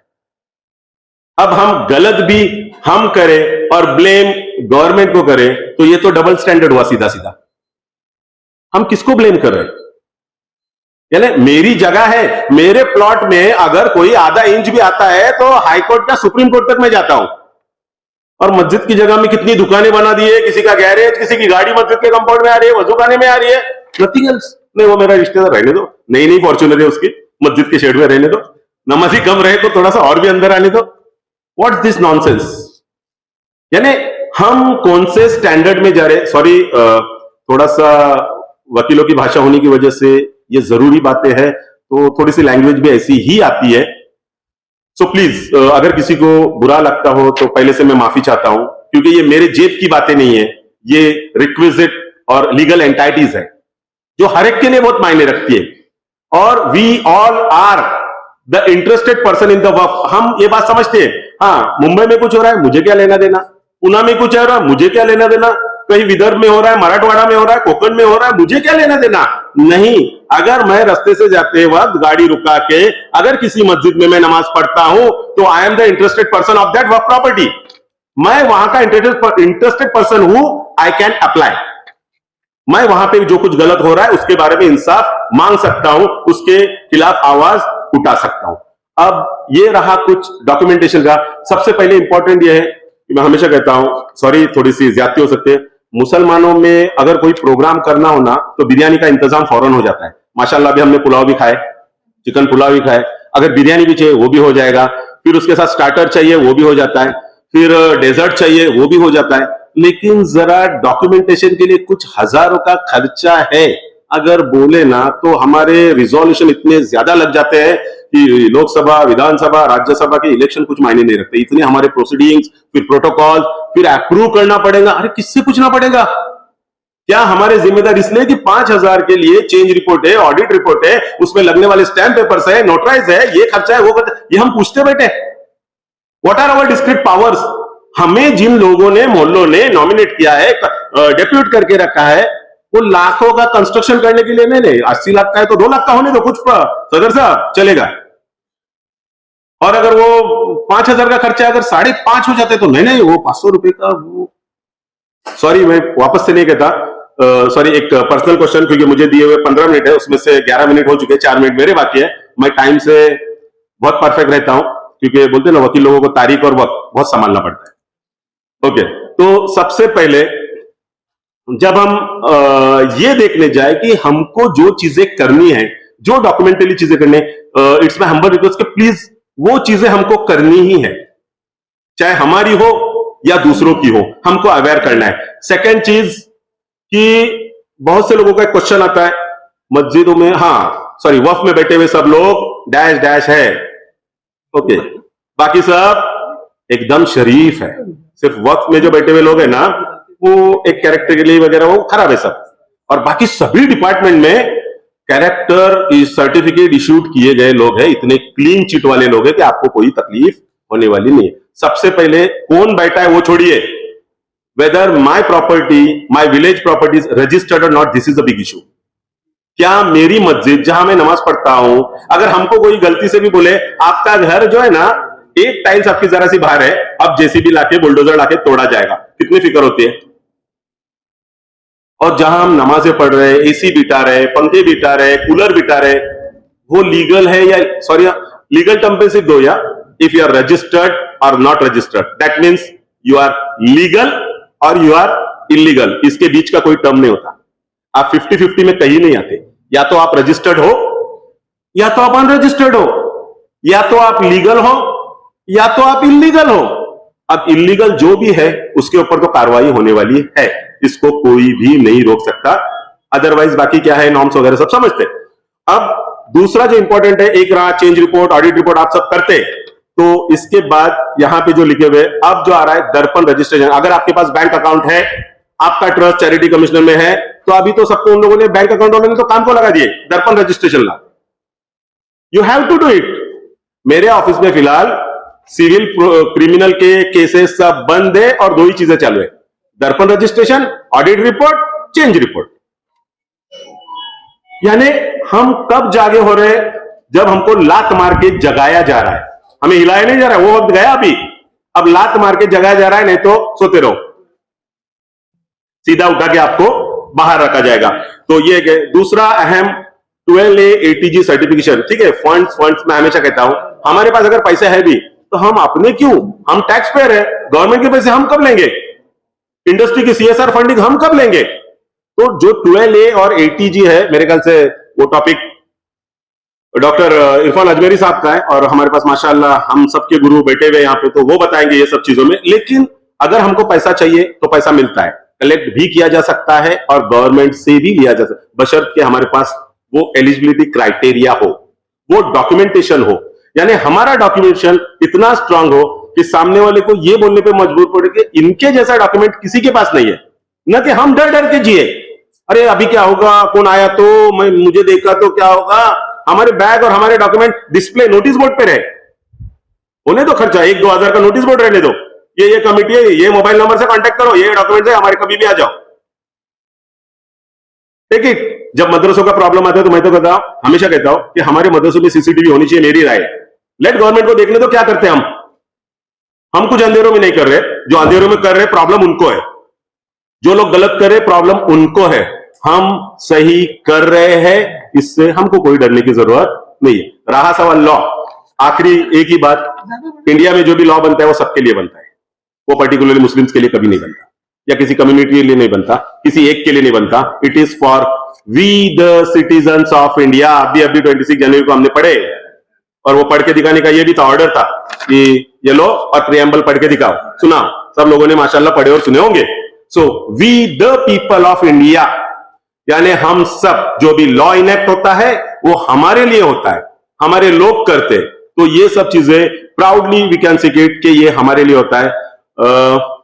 और मेरा दिया गया वक्त खत्म हो चुका है, तो जिन लोगों को भी मेरा कार्ड ग्रुप पे शेयर करा, उस पे 2 नंबर है एडवोकेट परवेज महाडिक। एक जो है वो डायरेक्ट कॉन्टैक्ट नंबर है 96 वाला, और दूसरा जो 9822 वाला जो नंबर है वो ओनली फॉर द व्हाट्सएप। तो जिन लोगों को डॉक्यूमेंटेशन का या कुछ भी प्रॉब्लम हो वो अपने पीडीएफ वगैरह भेजे, जो कुछ भी है इंशाल्लाह मेरे से जितना जो होगा आई विल बी डूइंग। अगर फोन रिसीव नहीं किया तो समझ जाइए कि या तो मैं कोर्ट में हूं या तो किसी मीटिंग में हूं, लेकिन इंशाल्लाह मैं कोशिश करता हूं कि मैक्सिमम लोगों को मैं रिप्लाई तो दे सकूं, and with in that 24 hours जितने भी लोगों के मुझे क्वेरीज आते हैं या कॉल आते हैं या जो मिस कॉल्स है, तो मैं कोशिश करता हूं कि मैक्सिमम से मैक्सिमम वहां पे खत्म हो जाए।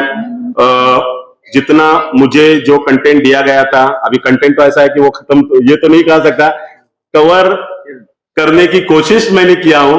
तो जो भी कुछ हो सकता है, कुछ लोगों को इसमें से सॉल्यूशंस मिले होंगे, जिनके प्रॉब्लम्स वगैरह कुछ बचे होंगे, तो मैं कोशिश करूंगा कि आप बाद में कांटेक्ट करके इंशाल्लाह वो 9623054987, this is for direct calling number, and for WhatsApp 9822386676, advocate Parvez Mahadik, Khed Ratnagiri.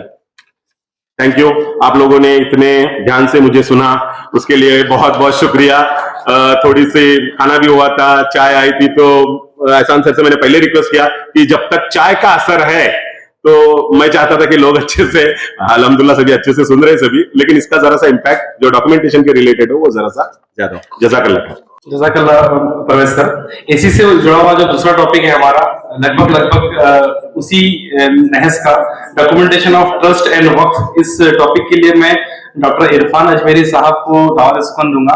उससे पहले मैं डॉक्टर इरफान अजमेरी के ब्रीफ इंट्रोडक्शन, जो मैं उनको जानता हूं उस ताल्लुक से आपको मुनासिब समझता हूं। डॉक्टर इरफान अजमेरी साहब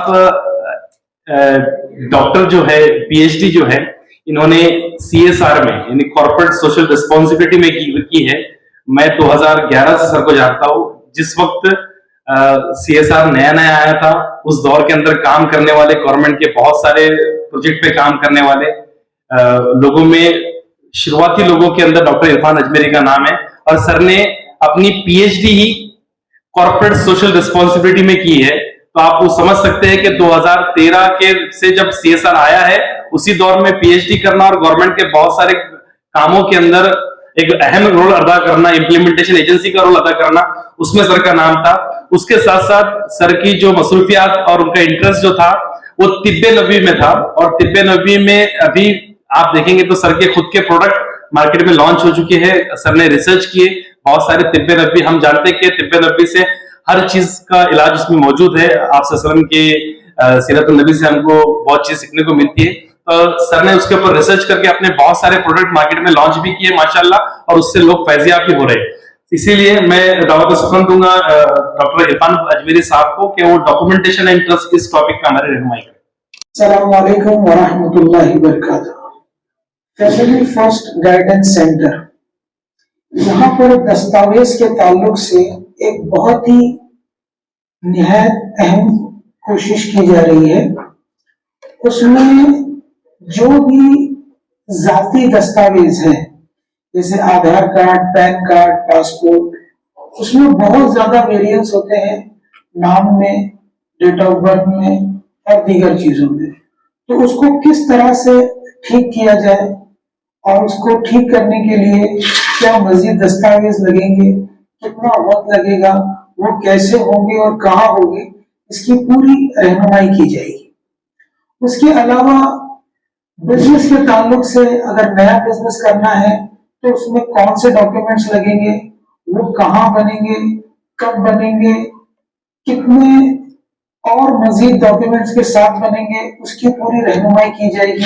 जैसे कि उद्यम है, जीएसटी है, उसके बाद में हर महीने जीएसटी की जो रिक्वायरमेंट है, और जो भी बिजनेस करने जा रहे हैं उसमें कौन से लाइसेंस की जरूरत होगी, उसकी पूरी रहनुमाई की जाएगी।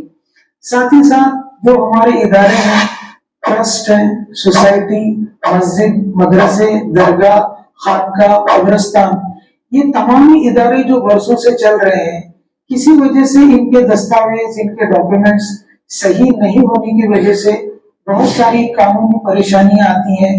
तो उसकी जो रेगुलर ऑडिट है, जो चैरिटी में जानी है, वक्फ में जानी है, चार्टर्ड अकाउंटेंट से वेरीफाई होनी है, उसमें कौन से डॉक्यूमेंट्स हैं, चेंज रिपोर्ट किस तरह से होगी, उसमें कितना वक्त लगेगा, वो तमाम चीज इंशाल्लाह बताई जाएगी।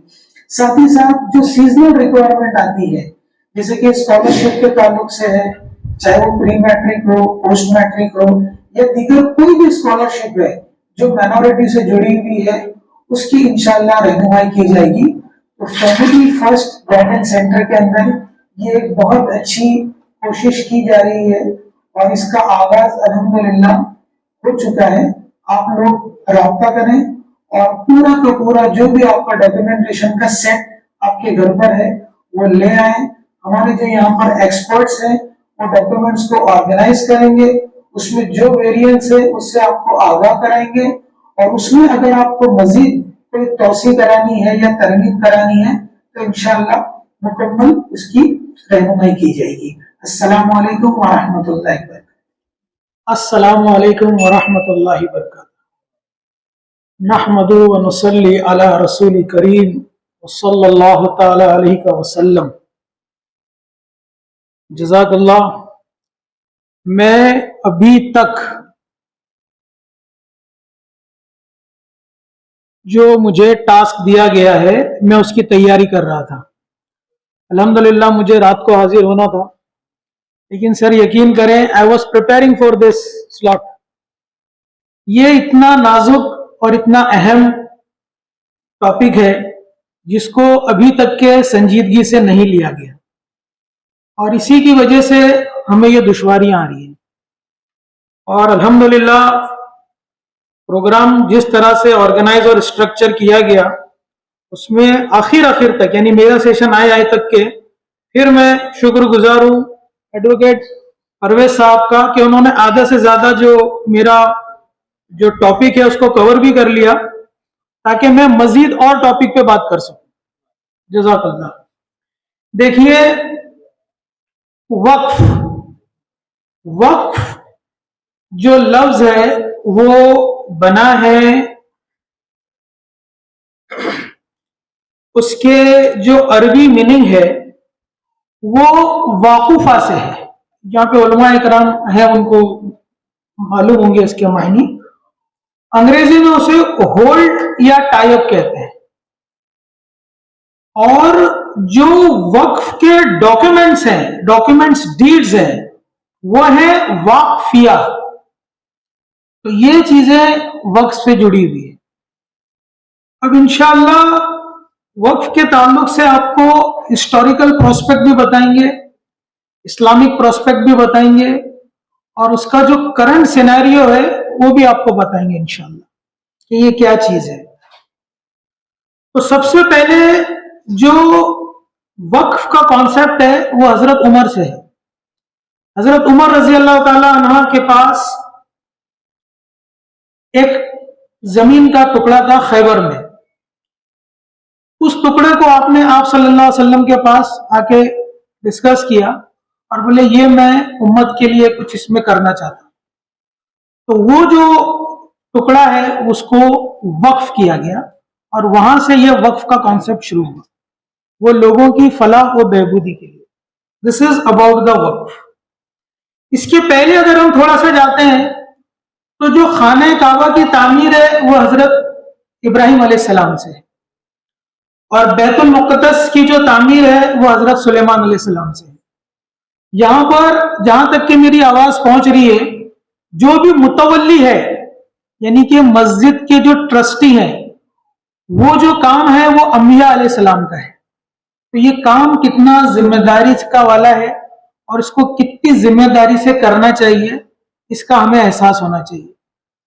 तकरीबन मस्जिदों के ट्रस्टी कौन है, कैसे हैं, क्या प्रोफाइल है, किस तरह से उनका इलेक्शन होता है और वो कितने साल से मस्जिदों के ट्रस्टी बने हुए हैं वो आप लोग बखूबी जानते हैं।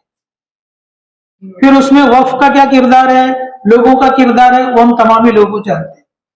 तो ये अंबिया अलैहिस्सलाम का काम है, इस काम की बड़ी अहमियत है और इसको हमें बखूबी अंजाम देना चाहिए। दूसरा, इंडियन कॉन्टेक्स्ट के अंदर जो वक्फ का है, चैरिटी का तो पूरा पार्ट लगभग कवर हो चुका है, I will discuss about the Waqf part only. कि आप सल्लल्लाहु अलैहि वसल्लम के जमाने में ही सहाबा हिंदुस्तान आए और गुजरात का जो एक इलाका है वहां पर पहली मस्जिद बनाई गई। आज भी वो मस्जिद के ट्रस्टीज हैं, वो मस्जिद के डॉक्यूमेंटेशन मौजूद हैं और वो मस्जिद का जो रुख है वो बैतुल मुकद्दस की तरफ है। तो आप इस चीज का अंदाजा लगाएं कि ऐसा नहीं है कि वी आर अनऑर्गेनाइज्ड पीपल, हमें कुछ नहीं आता या हम लोग बहुत पिछड़े हुए, ये परसेप्शन निकाल लें। बहुत ऑर्गेनाइज्ड वे में है, पूरा पूरा चैनल मौजूद है, पूरा पूरा सिलसिला मौजूद है और पूरे पूरे दस्तावेज मौजूद है, अल्हम्दुलिल्लाह। सिर्फ फर्क इतना है कि हमने उन चीजों को मंजर आम पे नहीं लाया है। हमें चाहिए कि जो हमारी प्रॉपर्टी है, जो हमारे प्रॉपर्टी कार्ड है, जो हमारे दस्तावेज है, उसको हमको मंजर आम पे लाना चाहिए कि this is all relevant and authentic documents we have and you can have it, you can verify it, you can do the tally with the entire gazette of existing government, alhamdulillah। तो उस ताल्लुक से जो दो authority है, doctor Quddusi, उनकी किताबें हैं और उनकी जो स्पेशलाइजेशन थी वो कतबे पे थी। कतबा यानी कि वो मुकाम या वो जगह या वो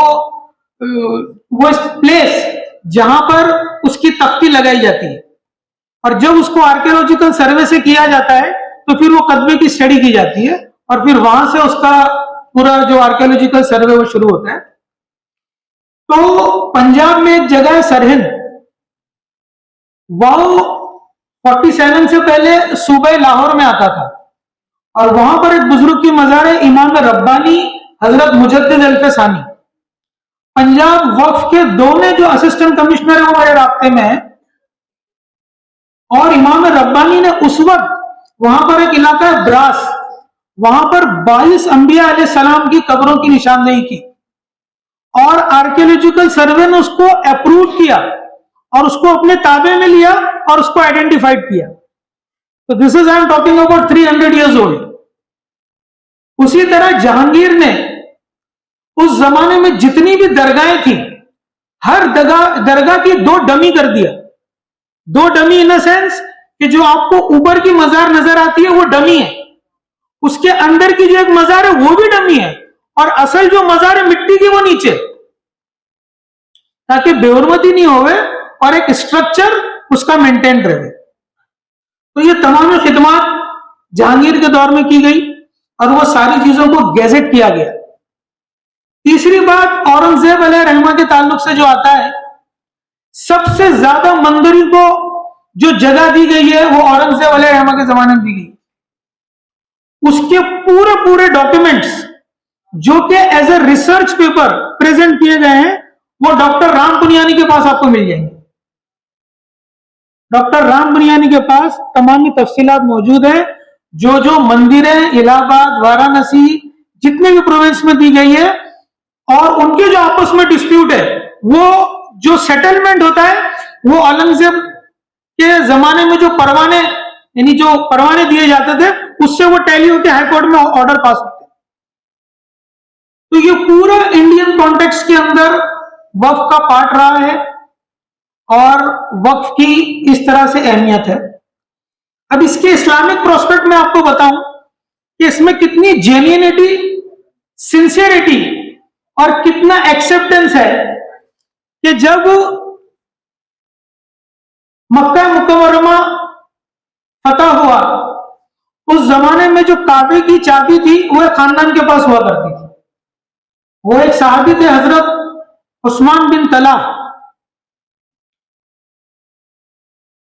तो वो सहाबी के खानदान के पास काबे शरीफ की चाबी रहती थी, लेकिन आप सल्लल्लाहु अलैहि वसल्लम जब एज अ फातह वहां पर इंटर हुए, जब वो चाबी का जिक्र आया तो आपने उसी खानदान को वो चाबी दे दी। और आज 1400 साल होने के बाद भी जो आप सल्लल्लाहु अलैहि वसल्लम की वसीयत है वो चाबी आज भी उसी खानदान के पास मौजूद है। और आज जो वो पर्सन है उनका नाम है वहाब अल बिना अल शबाजी, उनके पास काबा शरीफ की चाबी मौजूद है।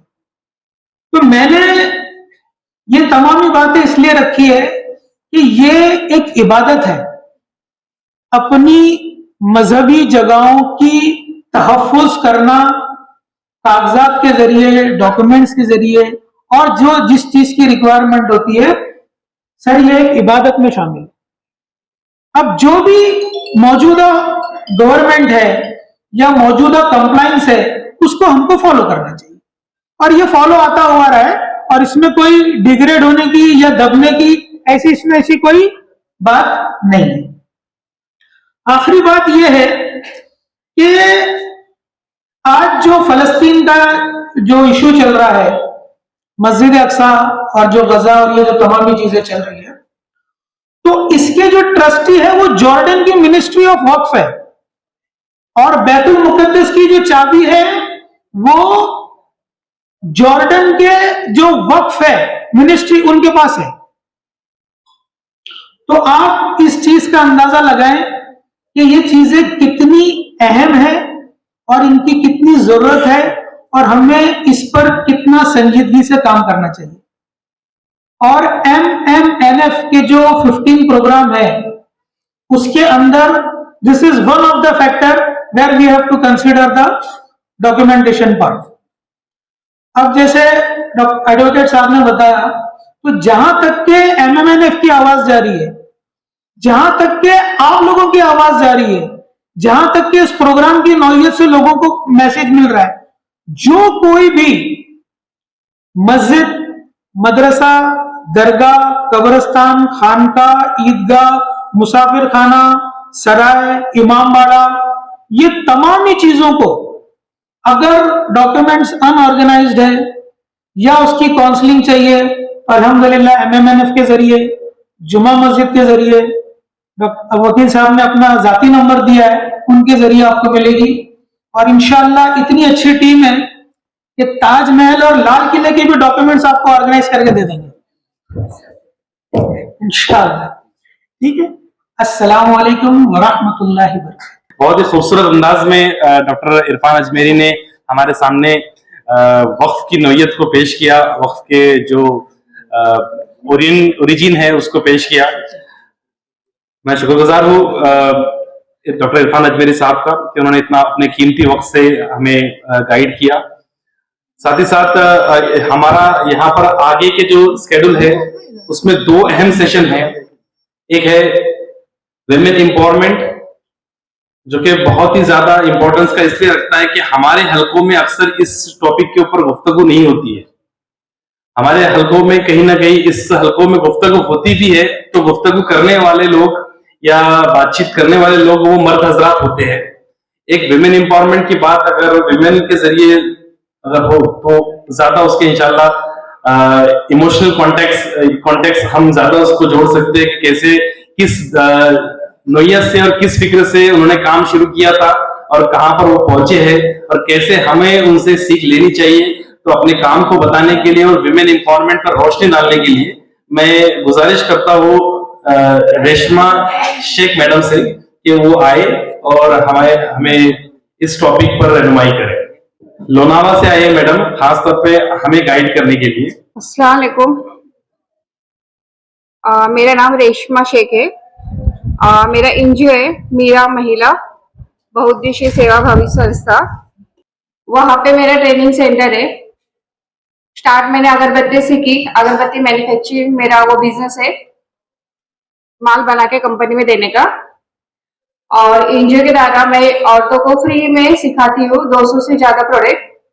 अभी मेरे पास 250 लेडीज लोग हैं जो सीख रहे हैं। उसके अंदर fashion designing, beauty parlour, mehndi, zardozi work, phenyl detergent powder, hand wash, sanitiser, perfume, मसाले, ऐसे सब मिला के 200 से ज्यादा प्रोडक्ट है जो हम लोग लेडीज लोग को सिखाते हैं। और सिर्फ सिखाते नहीं बल्कि जो सीख के गए उनको बिजनेस करने लगाते। जैसा कि अभी किसी ने मसाले सीखे तो मसाले सीखने के बाद में उनको मसाले का ऑर्डर देते। जिसने फैशन डिजाइनिंग किए हैं तो उनको फैशन डिजाइनिंग के जो अच्छे ड्रेस सीखते हैं उनको ड्रेस का ऑर्डर देते। ब्लाउज जो अच्छे सीखते हैं उनको ब्लाउज का ऑर्डर देते। ऐसे तरह से हम लोग का काम चल रहा है। और अभी 8 मार्च गए सर हम लोग को वहां के नगर अध्यक्ष ने बोले क्या तुम लोग की संस्था का तो काम अच्छा चल रहा है तो हम लोग को तुम्हारे संस्था में 5 सिलाई मशीन देने। तो जो लेडीज लोग है तुम उनका नाम दो। तो फिर बहुत सोची कि ऐसे कौन से लेडीज लोग है जिसका मैं नाम दूं। फिर सोच के मैंने 5 जिनके शोहर नहीं है वो लेडीज लोग को सिलाई मशीन दिलवाई। अब इन लोग को सिलाई मशीन देने के बाद में हम लोग ने थैली बनाने का काम चालू किए। हम लोग एक थैली के उनको 5 रुपए देते। और जो जूने कपड़े शर्ट पैंट साड़ी ड्रेस तो हम लोग हमारे संस्था के अंदर वो जमा करते जूने कपड़े। और जूने कपड़े लेके हम लोग सब लेडीज मिलकर उसकी कटिंग करते थैली काट के देते और 5 रुपए एक थैली के उनको सीने के देते। ये हम लोग का अलग काम चालू है। और सिर्फ लोनावले के अंदर ही नहीं पूरे महाराष्ट्र के अंदर जाके मैं औरतों को सिखाती हूँ क्योंकि वो उनके पैर पे खड़े रहो। क्योंकि हम राशन देंगे पैसे देंगे उनकी जरूरत उधर ही खत्म हो जाएंगी। लेकिन जब हमको स्किल डेवलपमेंट उन लोग को ट्रेनिंग देंगे उनके पैर के ऊपर उन लोग को खड़ा करेंगे तो वो खुद कमा सकते। और मैं ज्यादा पढ़ी नहीं है मैं 7वीं पढ़ी। मेरे लड़के के साथ में मैंने 10वीं दी और उसके बाद में एनजीओ बनाई। मेरे को इंग्लिश अभी भी आता नहीं मेरे को मराठी आता। लेकिन मेरा काम यही है औरतों को सिखाना और उनको काम पे लगाना। और अभी एक संस्था थी उन्होंने 25 मशीन दी औरतों को बिजनेस करने के लिए फ्री में। और उसके अंदर मसाले है फिर हार्पिक्स के वो मशीन है काटा साबुन वगैरह बनाने का है। और अभी हम लोग वो लोग बनाने वाले और बेचने भी हम लोग ही वाले। तो इंशाल्लाह अभी एक 8-10 दिन से वो भी काम चालू हो जाएगा हम लोग का। इस तरह से हम लोग की संस्था ये काम कर रही है और करते रहेंगे। मेरा नंबर 8796784924। और एक बात बोलने की रह गई मैं जब नगर पालिका से अटैच कर रही थी पहला मेरा प्रोग्राम था नगर पालिका में और मेरे को उसको डॉक्यूमेंट क्या क्या लग रहे थे मालूम नहीं था। मैं जाकिर भाई को फोन की कि जाकिर भाई मेरे को नगर पालिका की ट्रेनिंग आई ली लेकिन डॉक्यूमेंट मेरे को समझ में नहीं आने लगे क्योंकि मेरे को मालूम नहीं था क्या है। डॉक्यूमेंट सब नहीं लिए मैंने 12 LKG वगैरह जितने लगते हैं उतने सब है ISO सर्टिफिकेट सब है लेकिन पता नहीं था। तो जाकिर भाई बोले ठीक है मैं बम्बई से आ रहे लाए आप लोनावले में आओ और मेरे को डॉक्यूमेंट बताओ। तो पुनः आते आते फिर वो लोनावला रुके हम लोग रोड के ऊपर उनको डॉक्यूमेंट बताई और फिर सबमिट करी। तो अल्लाह के शुक्र से अभी तक मेरा काम चालू है। अगले सेशन के लिए मैं यहाँ पे बहुत ही रिस्पेक्ट के साथ गजाला मैन को बुलाना चाहूंगा कि वो स्टेज पे आए। गजाला मैन रिनोवेट इंडिया के जो रिप्रेजेंटेटिव आए वो स्टेज पे आ जाए। रिनोवेट इंडिया के जो रिप्रेजेंटेटिव्स यहाँ आए हुए प्लीज स्टेज पे आ जाए। अस्सलाम वालेकुम रहमतुल्लाहि व बरकातुहू। मैं यहाँ पे आए हुए सब NGO और जाकिर सर के साथियों के साथ शुक्रिया अदा करना चाहती हूँ और वेलकम भी करती हूँ। 73 राइट्स शायद किसी को याद नहीं होगा। हमारे स्कूल का जमाना था भिवंडी में फसाद हुए थे। उस जमाने में पता नहीं था सोशल वर्क क्या होता है कैसे होता है पर हमने वो हालात देखे थे। बचपन था स्कूल के जमाने में पहली बार घर घर जाके दाल चावल जमा करके लाओ। स्कूलों में भिवंडी से लूटे हुए लोग आए हैं। लूटे हुए लोग कैसे होते देखने की तमन्ना थी। जा जाके हमने उन लूटे हुए लोगों को देखा था। वो कोई लूटे हुए नहीं अच्छी खासी फैमिली के लोग थे। हमें समझ में नहीं आया कि लूटे कैसे गए हैं। वो एक बचपन का जमाना था। उस जमाने से हम ये सुनते आ रहे हैं। फिर उसके बाद तो बहुत सारे 82 सुना और 92 तो देखा है और 92 के बाद जिंदगी ने करवट ली। मैं बदमिनिस्मों से NGO से जुड़ी हुई 82 से और ये बदमिनिस्मा की फाउंडर 65 की मेंबर है मोहतरमा जकिया खतीब साहिबा जिन्होंने इसकी भिवंडी में फंडिंग की थी। फिर कल्याण में उसकी ब्रांच बनी और हम लोग 81 से बॉम्बे में हैं गोल्डन हॉल अपार्टमेंट में। इसके 5 काम हैं जिसमें नर्सरी क्लासेस चलती थी। अभी हमने उसको शिफ्ट करके कोचिंग क्लासेस कर दिया है। 9th और 10th के बच्चों को कोचिंग करते हैं। उसी के अंडर में एक यूनिट चलता है स्किल डेवलपमेंट का जिसमें औरतों के लिए बहुत सारे काम दिए जाते हैं उनको। सिलाई मशीन पहले दी जाती थी, अभी अपने घर से काम करती हैं, तो बैग बनाने का काम हम कर रहे हैं। औरतों को एम्पावर करने के लिए हम हर साल एग्जीबिशन लगाते हैं, उनके बनी हुई चीजों को फरोख्त करने के लिए कॉर्पोरेट लेवल पे देते हैं, मीडिया बुलाते हैं और पेपर्स में भी देते हैं। दूसरा काम है हमारा मेंटरशिप। जो हमारे बच्चे 10th के बाद पास होते हैं तो 11-12 के बच्चों को फैमिली के हिसाब से कहाँ एडमिशन लेना है, कौन से कोर्स करना है, ये बताने की जरूरत नहीं कि बहुत लो एरिया वाले बच्चों को हम चुनते हैं। उर्दू मीडियम के बच्चे, मदनपुरा नागपाड़ा एरिया में हमारा ये ऑफिस है, तो हम डिजर्विंग बच्चों को ही उठाते हैं। और मिनिमम हमारी कोचिंग क्लास की फीस 100 रुपीज पर सब्जेक्ट है, उसमें भी हम उनको स्पॉन्सर करते हैं। फिर हमारा 5वां प्रोग्राम है कि जो बच्चे 10th के बाद या 12 के बाद डिप्लोमा करने के बाद कुछ काम करना शुरू करते हैं, तो ये अलग अलग प्रोग्राम हम डेवलप करते गए जमाने के हिसाब से। तो हमारे एक मेंटरशिप के अंदर हमने अभी तक 3 बच्चों को पैसा दिया, मिनिमम 40,000 से अपना बिजनेस शुरू करना चाहते थे, तो माशाल्लाह वो अपना बिजनेस करते हुए 1 साल के अंदर दोनों बच्चों ने रिटर्न देना शुरू किया, जो विदाउट इंटरेस्ट है। हमारे यहाँ से भी पहले स्कॉलरशिप भी दी जाती थी, जो बच्चे 10th-12 के बाद मिनिमम, तो हमारे ऐसे 2 स्टूडेंट्स जो डॉक्टर बन गए और माशाल्लाह अपनी फील्ड में कमा रहे थे, तो वो भी रिटर्न आए और उन्होंने उस जमाने में जो स्कॉलरशिप हमने उनको दी गई थी, दोनों बहन भाई को 20,000 उन्होंने वो हमें रिटर्न करी। तो ये हमारे लिए एक बदमिनिस्वा का है। हमारी एक दूसरी एनजीओ है जो कैंसर के लिए काम करती है, तो कैंसर के अवेयरनेस कैंप लगाते हैं। तो कहाँ भी आपके इलाके में जहां भी आपको जरूरत हो, एक भाई ने और कहा है, हम वीडियो फिल्म दिखाते हैं, लेडीज के लिए अलग, जेंट्स के लिए अलग। तो ये अवेयरनेस कैंप होना जरूरी है, क्योंकि ये बीमारी भी जो फैल रही है तो बहुत लेट होने के बाद पता चलता है, तो इसका कोऑर्डिनेट करके देते हैं। बाइकाला में इसका ऑफिस है, विक्रोली में ऑफिस है, आप कांटेक्ट कर सकते हैं और अपने अपने एनजीओ में लेडीज 50 लेडीज को भी बुला के आप एक मूवी, 1 घंटे का प्रोग्राम है, 4 मूवी अलग अलग, बेसिक, एडवांस, कहाँ कहाँ होता है, कैसे होता है, क्यों पता नहीं चलता। लोग डरते हैं कि कैंसर का कोई प्रोग्राम ही तो आए नहीं।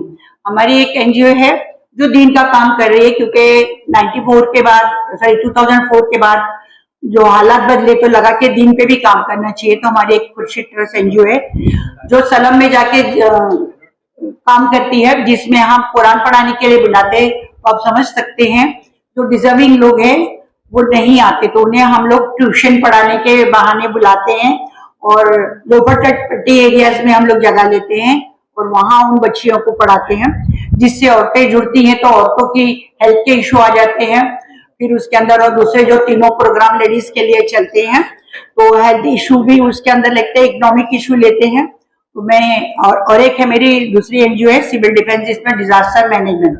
मैं आज सिर्फ 4 एनजीओ के बारे में बता रही हूँ, अल्हम्दुलिल्लाह हम 17 एनजीओ के साथ काम करते हैं, तो काम करने वालों की जरूरत है। मैं चाहती हूँ कि यंग बच्चे भी जुड़े। हम एक्चुअली शुरू हो गए थे, मगर जाकिर सर को देखा कि वो भी इतने जोश से काम कर रहे हैं जोड़ने का, तो ये 2010 में मैंने यजदा के साथ भी शुरू किया था कि बहुत सारी 100 एनजीओ जोड़ो तो बड़ा फंड मिलता है। तो सेम कॉन्सेप्ट देखा मैंने जाकिर साहब का, तो उनके साथ जुड़े हैं कि फिर से एक बार कोशिश करते हैं। उन्होंने 500 जोड़ लिए, तो कम से कम 100 फिर उनके साथ जोड़ लें, तो एक बड़ा फंड मिले ताकि छोटी एनजीओ को काम आ सके। मकसद मेरा ये है कि दुआ भी मांगी अल्लाह से कि हर ट्रस्ट अपना खुद का बिजनेस करे, क्योंकि इनकी एक बिजनेस एनजीओ भी है माशाल्लाह, उसको भी ज्वाइन किया है। तो हर ये जो एक कॉन्सेप्ट था कि ट्रस्ट बनाओ और वो चैरिटी और ज़कात पे चले, और मेरा कॉन्सेप्ट ये था कि हर औरत को ज़कात लेने वाले से हम फ्री कर दें। तो अल्हम्दुलिल्लाह बिजनेस से जुड़ रहे हैं, तो हम हर एनजीओ को कहेंगे अपना खुद का काम करें। जैसे मस्जिदें हैं, तो आप हर मस्जिद के नीचे दुकानें बनाइए, तो मस्जिदों का खर्चा खुद ब खुद निकलेगा, हमें डोनेशन मांगने की जरूरत नहीं होगी। ऐसे बहुत सारे प्रोजेक्ट है। और माइनॉरिटी का जो फंड रिटर्न जा रहा था, अल्हम्दुलिल्लाह उस पर भी जाकिर साहब की नजर पड़ गई है, और इंशाल्लाह हम सब मिलेंगे तो बड़ा फंड जो रिटर्न जा रहा था, जो हमारे इनकम टैक्स दिया हुआ ही है, कोई गवर्नमेंट के जेब में पैसा कहीं से नहीं आता, कॉन्सेप्ट बदल जाता है कि उनका पैसा है, नहीं हमारा पैसे हमें हक से लेना है। तो जाकिर साहब उसके लिए भी काम कर रहे हैं। तो हर मौलाना आजाद के भी ऑफिस औरंगाबाद, नागपुर, जो जिले जिले में भी हैं। और सिविल डिफेंस के बारे में नहीं बताया, it's a disaster management. Government जैसे एनसीसी होता है स्कूलों में, तो अपने बच्चों को 8, 9 एंड 10 में जो एनसीसी है, तो प्लीज एनसीसी से जोड़िए बच्चों को, अपने बच्चों को स्विमिंग सिखाए, चाहे लड़का हो या लड़की। और डिजास्टर मैनेजमेंट, सिविल डिफेंस हर जगह हर जिले में गवर्नमेंट के हैं, उसकी चाहिए तो हम ब्रोचर साइट पे या ग्रुप में डाल देंगे। तो आपके अबव 18 ये जो बच्चे फेल हैं, 10 फेल हैं या ग्रेजुएट हैं या डॉक्टर्स हैं, उनको पहले ये 10 दिन का कोर्स होता था फुल डे, अभी ये 5 डेज का हाफ डे कोर्स किया गया है। तो इसमें आपको ट्रेनिंग दी जाती है अंडर द गवर्नमेंट, कोई फीस नहीं है, आपको अपना वक्त देना है और उसके बाद गवर्नमेंट आपको सर्टिफिकेट देती है। अगर आप ऐसे 3 कोर्स करते हैं तो आपको एक आई कार्ड, पुलिस वेरिफिकेशन के बाद आपको एक आई कार्ड मिलता है, जिसका पावर आप नहीं समझ सकते। कहीं भी, चाहे सैलाब हो, आग लगी हो, घर में डिजास्टर हुआ, गैस सिलेंडर, अभी तो बम्बई में तो बिल्डिंगों में आग लग रही है, तो आप इंचार्ज बन सकते हैं। ये वार के लिए बनाई जाती है।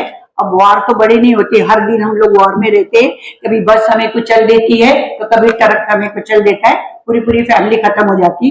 तो फर्स्ट एड कितना इंपॉर्टेंट है ये सिविल डिफेंस में सिखाया जाता है। तो हर बंदे को, हर बंदी को, हर बच्चे को फर्स्ट एड आना चाहिए। और पुलिस में अगर कोई इंसिडेंट होता है तो वो कार्ड आपका पावर बताता है कि मैं गवर्नमेंट वॉलेंटियर हूँ, तो मैं बाद में मेरी इंक्वायरी कीजिए, पहले इस पेशेंट को फर्स्ट एड दीजिए।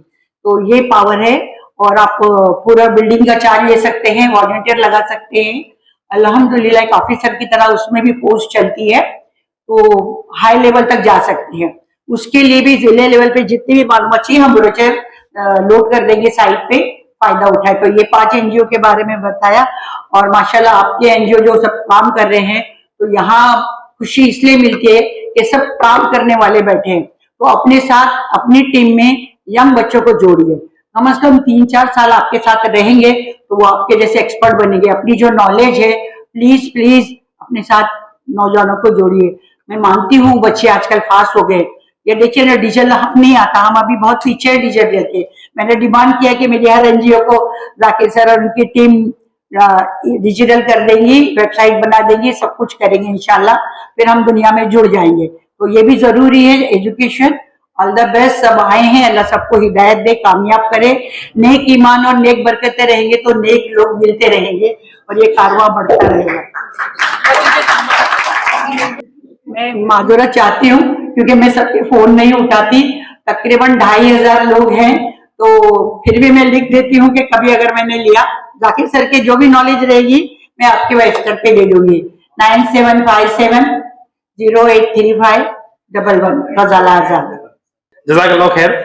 अभी 2 सेशंस हमारे विभिन्न इन्वायरमेंट के ऊपर माशाल्लाह बेहतरीन तरीके से हो गए और गजाला आजाद मैडम तो अपने आप में एक मिसाल है। इतने सारे एनजीओ के एक साथ में लेकर चढ़ना और इतने सारे टॉपिक पे काम करना माशाल्लाह अपने आप में काबिल तारीफ बात है।